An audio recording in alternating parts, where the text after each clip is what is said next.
Hello everyone welcome back to my another mini blog मु आपण मानकर विष्णुप्रिया। आज हॉस्टेल ब्रेकफास्ट थिला बोरा मटर तरकारी आ लंच पे हमें प्लानिंग करथिले पखाळ करबा।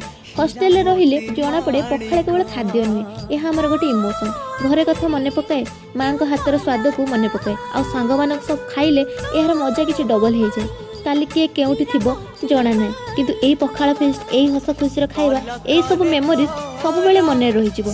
आजिर पागटी बहुत सुंदर थिला।